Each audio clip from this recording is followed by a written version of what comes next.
What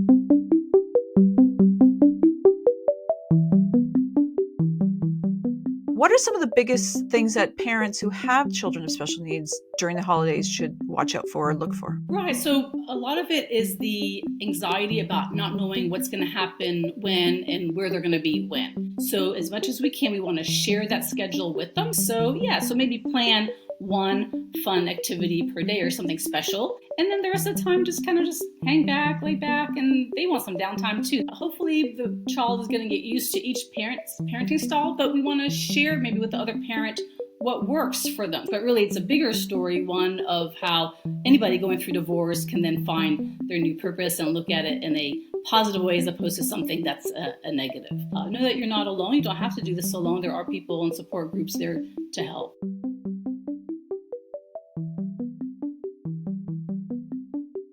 Welcome to the Just Separated podcast. Hi, I'm Karen Oman, a thanatologist, grief counselor, divorce strategist, and co-author of the Just Separated workbook. I draw on years of personal and professional experience to guide you through the challenges of your divorce.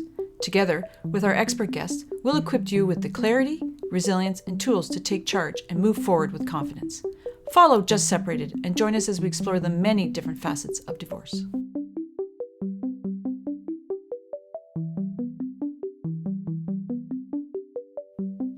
Hi, welcome to the Just Separate podcast. I'm your host, Karen Oman, co-founder of Divorce Workshop. Today, we're going to talk about navigating co-parenting during the holiday season when separated or divorced, including those children with special needs. And our expert guest today is Ann Hughes. Ann is a proud mom of sons on the autism spectrum, founded Special Needs Transitions to help other parents navigate the overwhelming and complexities of divorce involving a child with complex needs. As a certified special needs divorce coach, premeditation divorce coach, family mediator, parent coordinator, and co-parenting specialist, Ann's mission is to help parents consider and advocate for the unique needs of their children while reducing the time, stress, and expense involved in divorce and co-parenting challenges. Ann is also a proud speaker, author, and trainer to support and educate parents and professionals. Welcome back, Ann, to the Just Separated podcast. Thanks so much, Karen. Pleasure to be here speaking with you again. So, Ann, when it comes to the holiday season, why do you think this time of year is so hard for co-parents compared to other times of the year? Sure, there's so many stresses involved with the holiday season, from getting your house ready, getting decorations up, doing shopping, planning your menus, and planning what you're going to be doing during the extended break your kids might have. And so that's stressful enough when you're an intact family, but when you're separated or going through divorce or already divorced, there's a lot more pressures that go along with that, from figure out when their kids are going to be with each parent, what that might look like, how they're going to have their holiday traditions that they've been used to and that the parents are used to, and how that's going to look different. So, it's something that we don't anticipate when our children are not going to be with us during the holidays and times that we cherish and mean a lot to us. And so we have to figure out how we're going to manage that and how we're going to do that in a way that doesn't put stress on the kids, but also and lets them enjoy the holiday festivities and everything that goes along with that. Do you think that, I was thinking, communication breakdown is pretty common in co-parenting. And I'm thinking, I wondered if in your experience with your clients, is there tend to be more communication issues during the holiday season?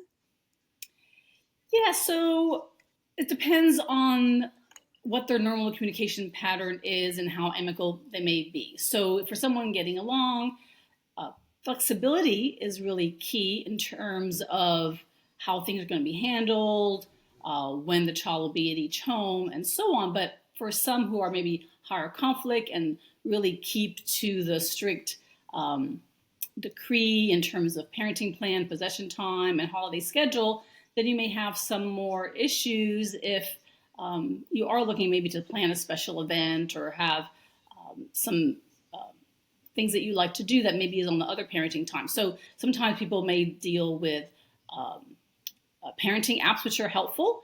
Sometimes it may be via email and sometimes verbal communication, but in the higher conflict, we try to minimize that because that tends to maybe be a problem. But during the holidays, yeah, it can be more stressful because there are more demands on our time and plans that we'd like to do with our kids and things we'd like them to experience. And so then you also have extended family pressures where maybe grandma's hosting something and you really want the kids to be there. How is that going to work, or maybe not work, and having to explain to the family that this is not, the kids are with the other parent and not here. And so, yeah, it makes it sometimes difficult because there are so many external pressures going on as well. Yeah, I was just about to add, I was just thinking the pressure to have that magical holiday season, especially as you're the co-parent now on your own doing all of it. It can add. Do you agree with that? For sure, yeah, because we may have our normal routine during the school year and everyone's fine with that, but there's so many unexpected things that may go on during the holidays, break times, and that does create perhaps more stress and anxiety at home and pressure to perform or to feel like you have to do certain things and do the extra things that maybe you wouldn't have to. And sometimes those are pressures that we put on ourselves. Maybe our kids, just want to have a nice time and feel loved, and we feel the extra pressure to get extra gifts or go the extra mile, or maybe even feel like we have to outdo the other parent. But that's really not healthy, and that's not what we want.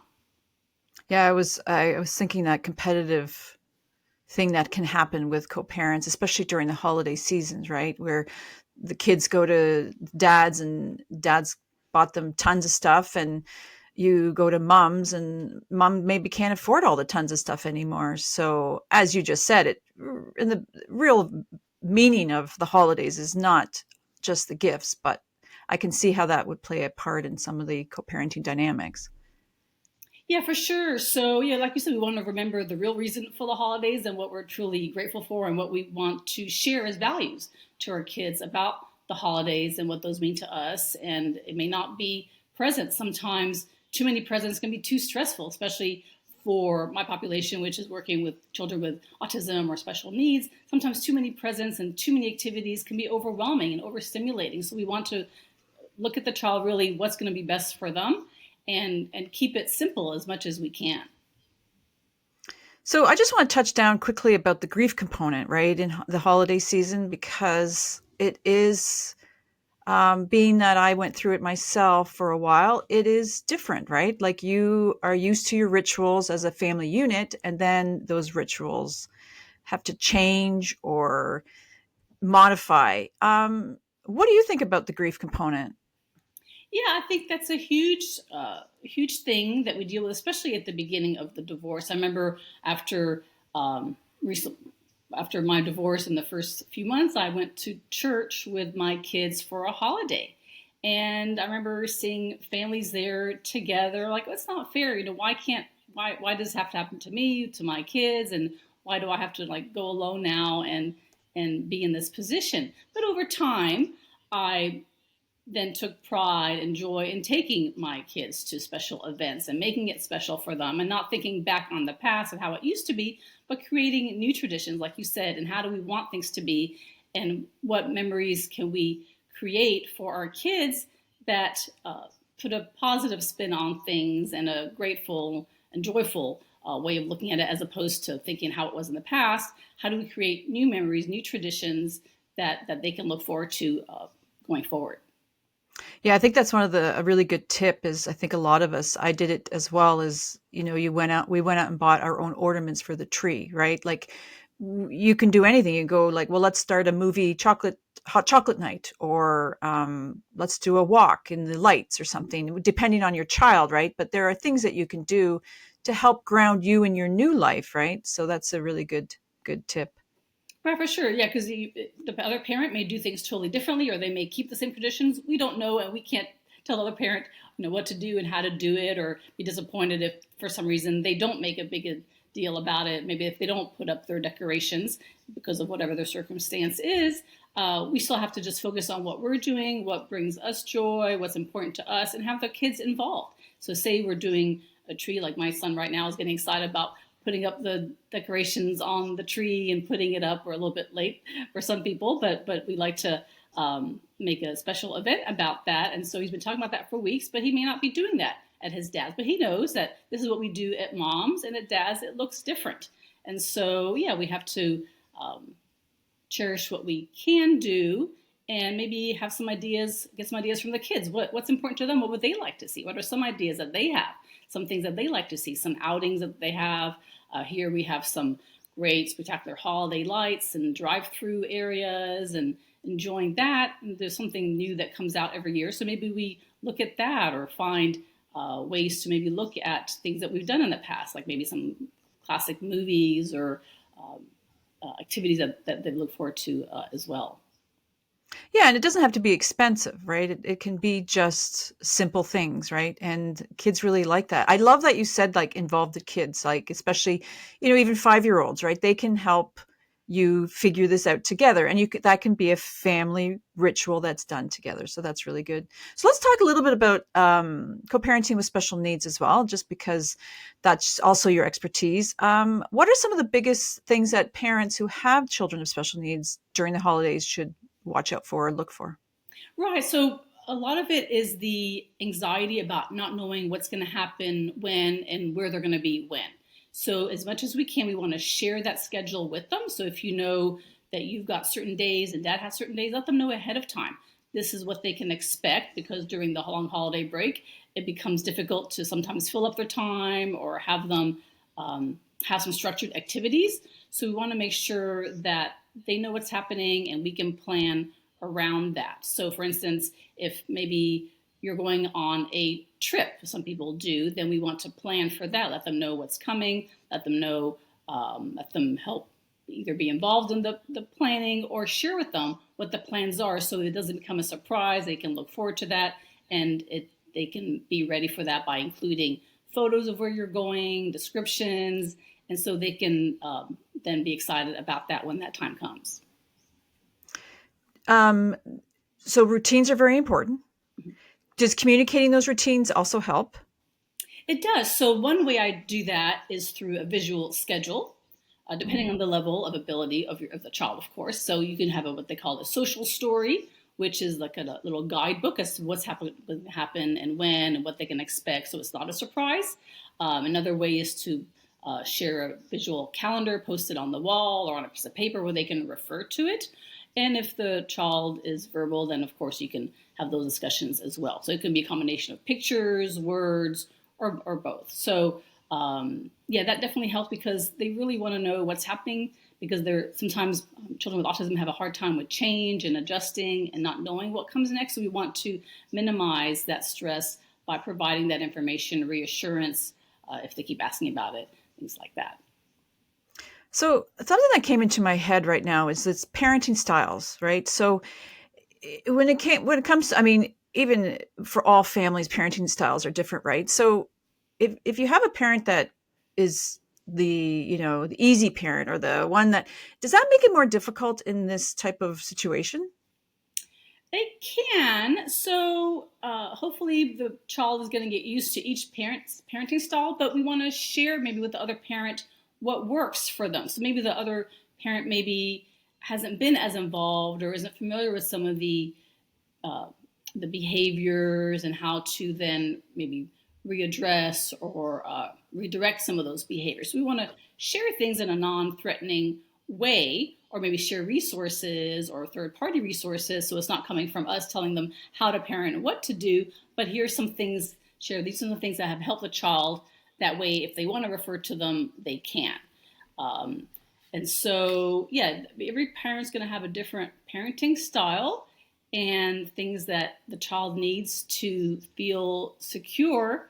But hopefully, each parent is sensitive to that, and no parent is going to parent the same, even if they're living under the same household. There was Mhm. still different parenting styles, and so kids can adjust. Even those with intellectual or developmental disabilities, they can adjust to a parent's style, and as long as that's consistent during that time. What's helpful is for them to know, once again, like their schedule, what they can expect, and know that they feel loved and secure, and that they know when they'll be seeing the other parent again. That helps too, to know when that transition is going to happen, when they're leaving from one home to the other. I guess you don't really want like housing whiplash where you're back and forth, co-parent like over the holidays. Right, right. So whether it's during the holidays or during a regular week, we want to try to minimize the number of transitions because it does cause a lot of anxiety sometimes to go back and forth, back and forth. So say we're going on vacation, it's hard living out of a suitcase and going back and forth. It takes a whole day sometimes just to readjust and decompress. And so we want to give them time to adjust and feel comfortable in each home before then making the next transition. So yeah, definitely I encourage people to spend time with kids in each home and have a wonderful time there. But the going back and forth may not be the right answer for some kids. Would that be something that anyone that's listening that's just separating or in the new year, would that be something that would be vital to put in the co-parenting arrangement and plan? I think so, like a step up plan or even gradual plan where maybe for the first time going to a new home, maybe go visit the home, or as we talked about in the social story, maybe see pictures of it and know what to expect. And then maybe spend a few hours and then one overnight and then a whole weekend and then maybe then work up to longer periods of time like vacation time. A lot of children who have complex needs don't do well perhaps with like a 30-day standard summer possession that may be standard in some places. So maybe you can break that up for what works for your family. Maybe a week here, maybe a week there. Split it up so that you're really thinking about what the child and how they best thrive as opposed to what's most convenient for the parent. Granted, parents have vacation times and schedules and things that we do need to work around, but try to think of it as a bigger picture. How can we schedule our time so that the children don't feel the additional stress of going back and forth or being away from one home for too long when that's what they're used to? What do you think about that for the same, like for the co-parenting? Like I'm thinking as a child of divorce myself, and I did not appreciate the whiplash that I experienced, right? So, and I know it's common, right? Christmas Eve, then Christmas morning, you get sent, you go off to the other co-parent, and I remember I didn't like that much, and I know I didn't have a choice because I was young, but I'm just wondering what your thoughts on that. Yeah, so what's important is the time we spend with a child, not the actual day. So if it um, doesn't make sense or it's difficult on the child, because like you said, the whiplash effect of going back and forth, and have them feel like they're not spending enough time or feel like they're being pulled away when they're really enjoying that time, then uh, maybe one parent can celebrate on another day. So we don't want to necessarily split, say, Christmas Day, where um, they're so into what's happening then and feel like they have to just stop, leave their new toys and things that they're doing to then start over and readjust at the other parent. So maybe um, yeah, maybe you find another day later during the holiday where you do have that big celebration. So we just had Thanksgiving, for instance. So some people don't have to celebrate it on the actual day. In the U.S., we have it in November. But maybe somebody has a big event another day, the Friday after, or even a few days after. It's the memories that they're going to remember and cherish, not so much the actual day that it happened when they look back on it. Yeah, it seems to me that a lot of like parents, including I myself a little too, that we get stuck on that day, right? Like, we really, and it's nostalgic and it's rituals and it's a lovely day. But I think you're right. I think if we can be a little bit more open to kind of thinking about what's the best interest of the kids, maybe rotating like the holiday, one Christmas, so like one year and then next Christmas with you, like the actual day. But it's just something that a parent should think about, is what you said, right? Like it's, maybe the day is the 26th, not the 25th. And I just know from my own personal experience as that little kid that it was not easy. Right, right. It is difficult. And so maybe one parent, it is more important to them, the traditions, and the other parent, maybe it's not as important. Maybe they don't really care about decorating. Maybe they don't really care about the actual day. So maybe have that discussion and say, okay, well, maybe this holiday is more important to me. Maybe you can get them on another holiday or another day, like you said, where you can celebrate. So really kind of balance the family traditions and what's important to each parent and what makes the child happy as well. Granted, we don't want to leave it to the child to make that decision because these are adult decisions, but really think about how it's going to affect them in the long term, and what they can enjoy by seeing extended family and having those traditions that they're used to. And if the other parent, as we talked about, that's not as important to them, then they can do something different and hopefully have another way to communicate with that parent during the day. Yeah, just, I also want to mention that kids feel too. So the anxiety and so if you're under a lot of pressure to make, we talked about this before, make that perfect holiday season, and you're running on empty because you have a lot. Holiday season stressful enough, and then when you're going through a divorce or separation, it adds. You're even more flooded. So make sure. I wanted to start talking about some tips for everybody. So one of them is make sure you look after yourself, right? And we tend to not do that because we're so overwhelmed getting everything else. So make sure that you take time for yourself. I'll go for a walk, meditate, have a nice cup of tea, whatever it is. But anyways, Marianne, what are some tips that you would give some for the Yeah, holiday I season? would agree, because I think it's hard, especially at the beginning, to say, "Oh, my kids are away from me. What am I going to do during this time?" Is now I look at that as opportunity for to do things for me, to do my shopping, my cleaning, my exercise, catch up on paperwork, wrap presents, whatever the holiday may be. And so take advantage of that time.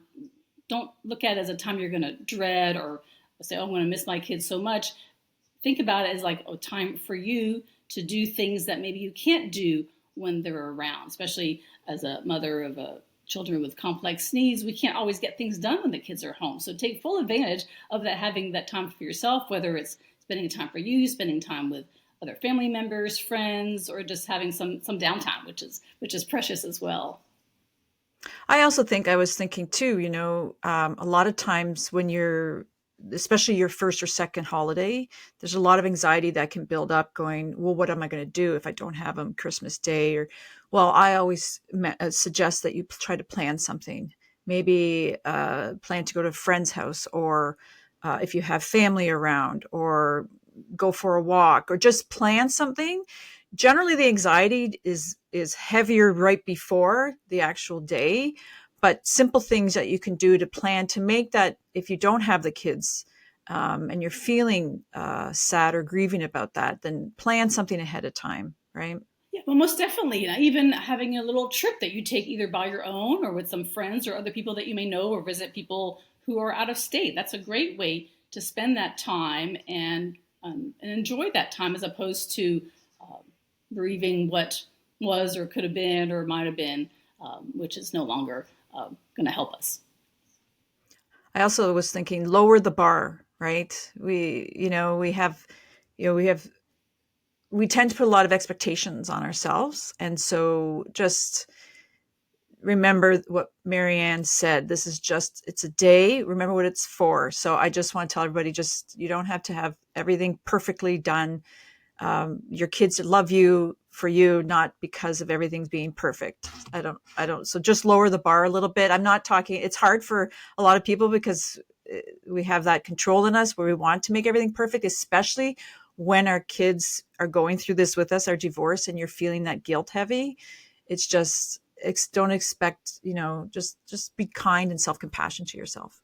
Right. I like what you said too, because they can sense our emotions, even if we're not saying them out loud. If we're stressed or we feel sad or resentful, then they're going to pick up on that. And that's going to affect their mood and how they perceive the holiday and spend time there. So even if you have negative feelings, as much as you can, show a positive face. If you need to go to a mental health professional or support group or find people to help you deal with those emotions, a grief counselor, whatever it may be, then definitely do that to help you be in a good position to be your best self and provide the environment that you would want for your child, and the positive feelings and ways that then they want to then to take that and reflect that as well. What are your thoughts about, I think you mentioned this already, about like having kind of a recovery day, so you go through it all, and then you kind of tell the kids, like, today is just kind of, uh, like, it's like leftovers, things are going to be quiet. We have no plans. Like, how do you feel about that?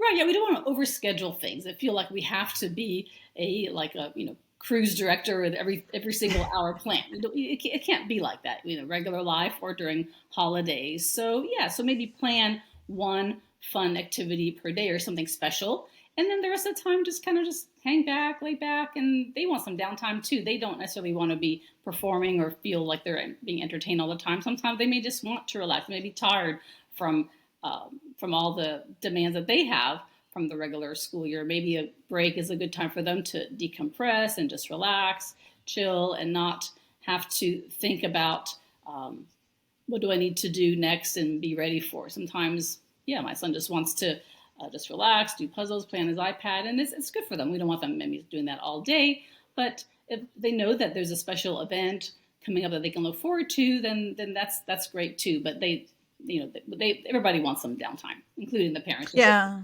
To plan for. Yeah, I was just thinking, when if you're sharing the holiday, you tend to want to pack it in because you don't have as much time as you did before, and if you've had relatives to visit, and so I think it's really good advice just to, just kids also need downtime. They've been at school, they're busy themselves with activities as well, so they also need downtime. Right, and if you think about it ahead of time, that I think that helps too. Say, okay, these are the 5 or 10 most important things that I'd like to do this holiday break during my time with the kids, and then you can plan for that. And the rest of the time, you don't have to plan. It's okay.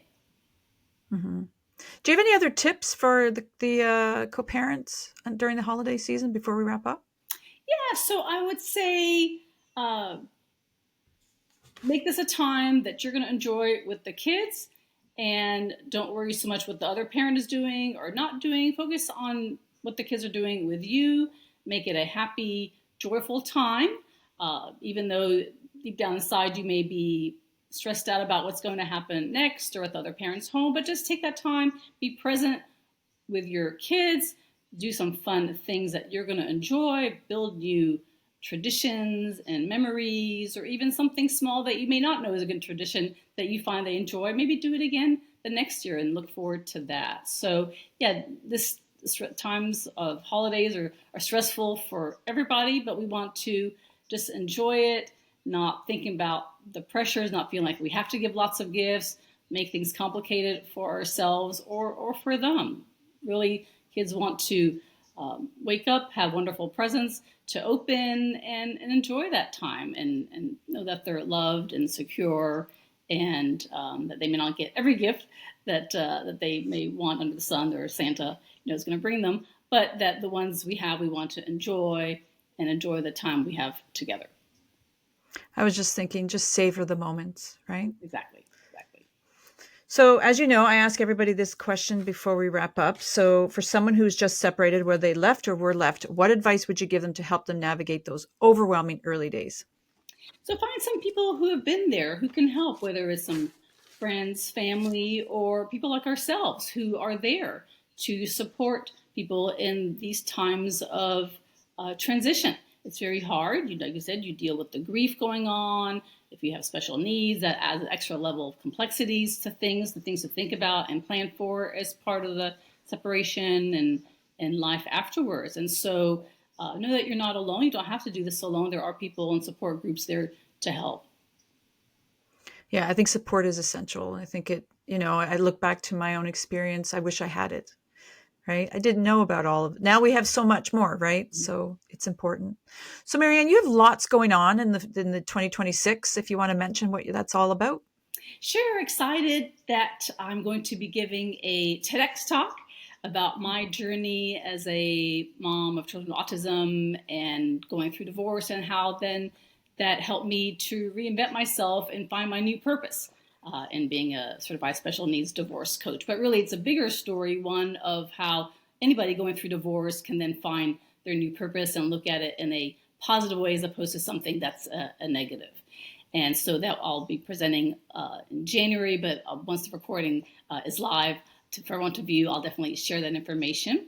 And excited that I have got a book that I'm working on with a children's divorce book author, and we're making one specifically to help families who have a child with autism. So it'll be conversation prompts and things to think about for the parent, as well as for the child to know what to expect and how to maybe find comfort in the changes that are happening. And that will come out in January as well, and I'll share links to that.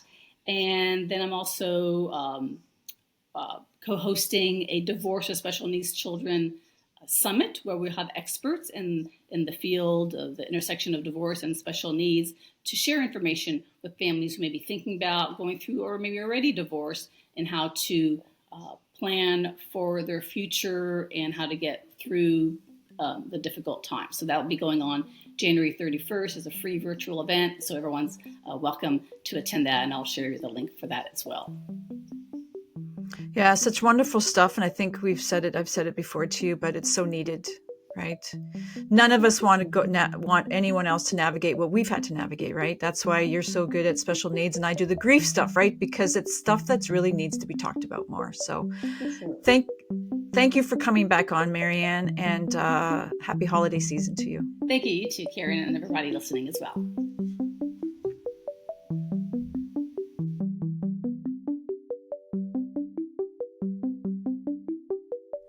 Thank you for joining today's discussion with our divorce expert. Check out the show notes for more about our guest. If you're finding value in our podcast, follow us on Spotify, Apple Podcasts, and our YouTube channel at Divorce Workshop. Share your questions, comments, or guest suggestions. We'd love to hear from you. For a comprehensive divorce guide, check out our Just Separated workbook on Amazon worldwide. This workbook covers everything from emotions and co-parenting to finances, legal insights, and recovery, a must-have for anyone navigating separation or divorce.